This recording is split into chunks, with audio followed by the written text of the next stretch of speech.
All right, in chapter 4, we will talk about group conflict. We kind of wrapped up the comparison between minimal groups and real life groups in the chapters beforehand. We highlighted how just sorting people into different groups kind of instigates an in-group bias, a liking, a preference for cooperation, and interactions with people from one's own group versus the other groups. We compared it a little bit to, we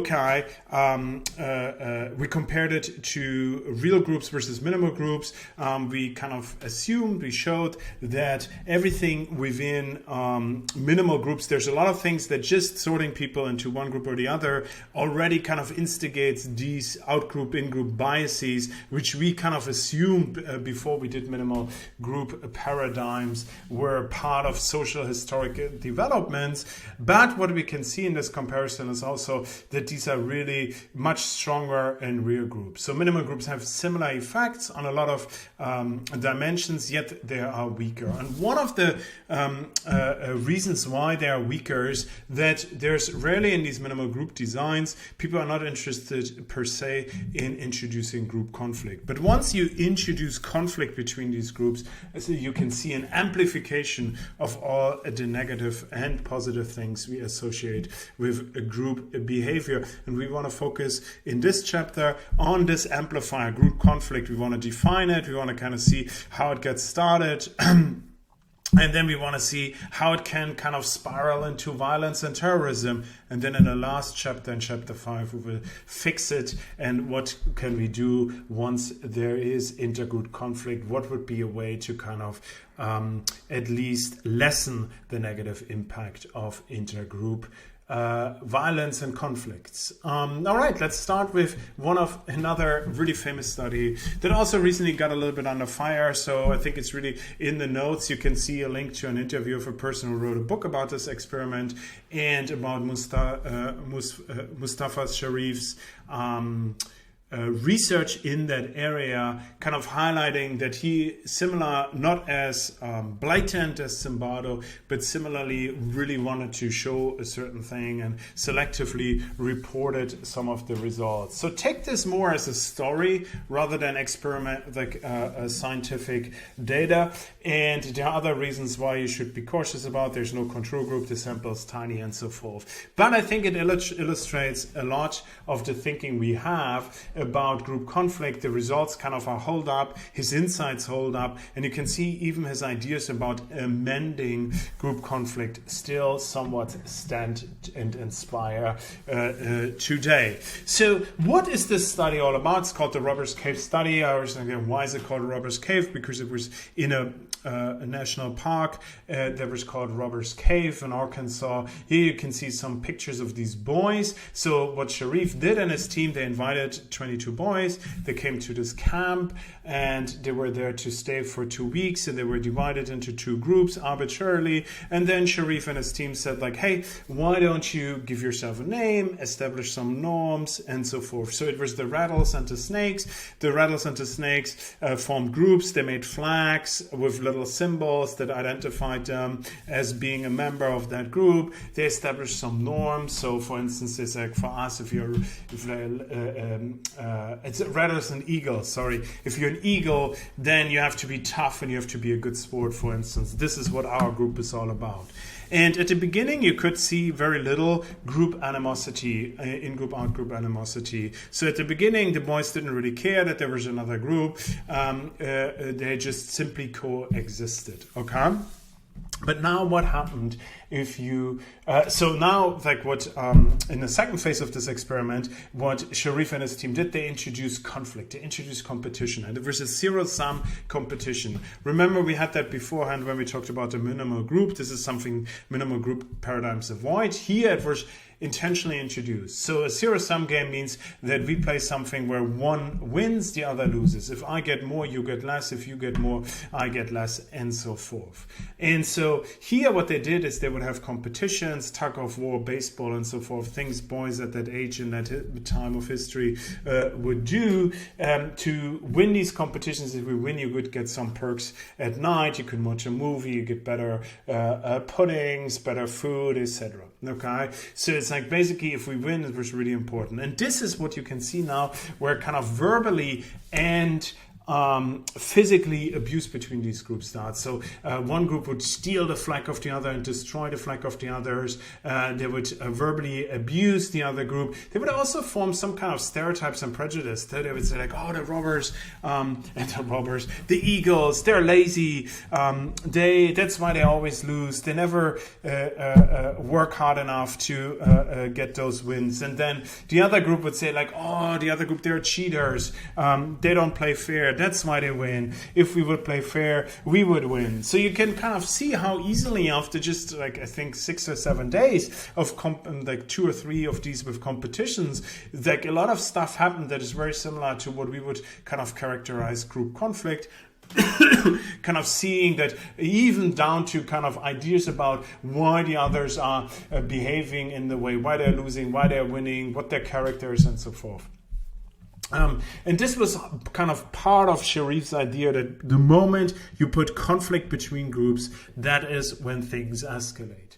And he kind of formalized that in his realistic conflict theory. And he would basically say if 2 groups kind of compete about something, and the something could be status, fame, time on TV, marks, whatever you name it, like water, etc., right? Influence. The moment 2 groups compete, promotions, money, compete about some kind of limited resource, what happens is they're in conflict with each other, and this will inevitably lead to intergroup animosity. And that is at the heart of realistic conflict theory, the idea that with competition comes basically that it kind of instigates, ignites group conflict and sets the seed for worse things. So one thing that's really at the heart of is like how he think and how most of theories think about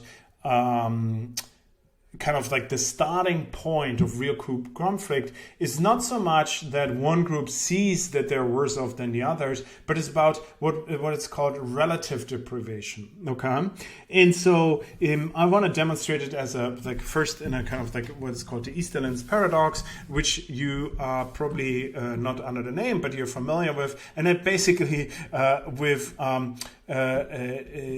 more money, with more health, with more status, come also different expectations, and they differently impact our happiness. So what you can see here is in the US, on the x-axis from 1972 to 2002, right? You can see that the GDP, so the economic output per capita or per head is growing, right? So 2002 is 33,000. So if you compare that, it's almost doubled, right? And then you can see that happiness is fairly stable, right? So what you can see is that even though people kind of doubled their income, doubled their economic capacity, lived in 2002 in much better circumstances, right? Then they lived in 1972. Just think about all the technological advances. You can do the same thing when I grew up, like when I was at university, it was 2002, right? Now 20 years later, it's a lot of things that I did are now unimaginable yet, but what you see is basically that happiness stays the same. And one of the ideas here is that basically the more money you have, your expectations grow too, right? If you live in a 2-bedroom and you have more money, then you expect, and everyone else lives in a 3-bedroom, you kind of feel like, oh, I should live in a 3-bedroom. So even you might have lived in a 1-bedroom 20 years ago, now the 2-bedroom is not good enough because you feel relatively deprived. You don't feel that your expectations are met. And so the more money you have, the higher expectations, so they are met to a similar degree, and hence you're similarly happy. this is kind of like at the heart also of Sharif and others thinking about basically what group conflict is about. It's very much about relative deprivation. It's not so much that there's one group objectively worse off than the other. No, it's about how these groups perceive the other. Okay, so here's a study like by Vanneman and Pettigrew, relatively old, but a really interesting study where they compare people, white and black people in the US who live in a city and urban centers. Both of these groups are relatively bad off compared to the rest of society. But now they want to know, why are these poor white urbans, why do they dislike poor black people around them so much? Because this was a group that is relatively worse off than themselves. But what you can see is what drives the conflict, what drives the basically dislike of the white poor people in a city towards the black poor people in a city is that the white poor people compare themselves to the rest of the white population, and it's like, oh, it seems like everyone else is better off than us. Why is that the case? And then they look basically to the blacks and say like, oh, it must be their fault, they're taking away from us. Even though the black poor people at that time were on average terms much worse off than the white poor people. So you can see these two kind of ideas about relative deprivation, right? It's not that you're objectively poor. I think if well, let's leave that. So it's not that you're objectively poor. No, you perceive yourself as poor. You perceive yourself to a certain standard, maybe in your group of all the other white people in the US at that time, and you feel like, oh, I'm relatively deprived. And so then you develop a dislike for an outgroup that's even worse off. So you can see the subjective nature of that, right? Just like, oh, they're taking away our jobs, right? And it's like, well, I mean, they're so much worse off than you guys. Why are you feeling that? But that's the relative deprivation. There are two different types of relative deprivation. There's one that's about the group, fraternalistic deprivation, where I perceive my group to be worse off, and egocentric or egoistical deprivation, one of the two. You see it in the notes, which one is the right term. And here, what you can see is that the egoistical, all about me, doesn't really drive a desire to instigate group conflict, but the fraternalistic deprivation. If I think my group is worse off, we have to do something about this. So one of the kind of interesting bits here is basically, that people became interested in trying to understand then, okay, how does that spill over into real riots, into conflicts, etc., right? And so the starting point is always this kind of relative deprivation, and on top of that might come acts of frustration. So you can think about how get riots start, right? It's like maybe there's a group that feels relatively deprived, rightfully or not, that doesn't matter as a psychologist. We're not here to judge the normative, just the descriptive facts. So they're kind of like, they feel frustrated. So now something happens that instigates that frustration, right? You can see like maybe the police treating some member of our group really badly. So it's like, oh, we're worse off. Nobody cares about us. And now this happens that just signifies everything we hate. So now one of us kind of gets really frustrated. And then, and this is quite interesting, and this is borrowed from theories about aggression, is that there's also something in the environment that makes it harder to control myself. Often what is cited here is like there's a hot summer. So riots often start in summer, and often if it's really hot, kind of thing, okay, there's so much heat that kind of adds to our frustration and feeling of discomfort that then leads to individual acts of aggression, and there then kind of like there's a violent response, and then people become kind of like have some learned responses. This aggression is the dominant response, where you kind of have a social learning history of using aggression to get your thing. So now you're kind of under the control of your automatic processes, and they lead you to use your dominant response, which is aggression. And then you can see that, oh, it seems like everybody doing this is what we're doing. The norms, the attitudes changed, and the riot starts, okay? And it all starts with kind of like a sense of relative deprivation.